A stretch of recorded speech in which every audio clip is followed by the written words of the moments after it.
এটা হচ্ছে new Digha C রিসর্টটা। এই তোমায় ঢুকেই ফার্স্টেই দেখতে পাবে এরকম একটা শেড টাইপ অফ করা রয়েছে। এই যে সামনে দিয়ে ঢুকে সামনে রিসেপশন আমি পরে দেখাচ্ছি, ফার্স্টে তোমাদের দেখিয়ে নিই ফুলটা। ঠিক আছে, ফুলটা খুবই সুন্দর ছিল। এই দেখো ফুলটা, সাইডে বসার জায়গা রয়েছে, বাঁদিকে গান বাজে। তারপরে আরেকটু এগিয়ে গিয়েই পুল থেকে এগিয়ে গিয়ে দেখতে পাচ্ছ বসার জায়গাগুলো কত সুন্দর।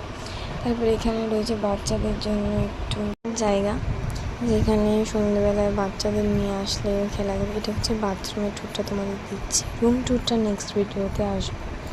এই ভিডিওতে আর রুম ট্যুরটা আমি দিতে পারিনি, কারণ একটা ভিডিওতে সব কিছু দেওয়া পসিবল না, 1 মিনিটের শর্টসে সব কিছু পসিবল না। আর এটা হচ্ছে রিসেপশন এরিয়ায় ঢোকার পরে। আর সাইডে রয়েছে তোমার লাঞ্চ ডিনার মানে রেস্টুরেন্ট।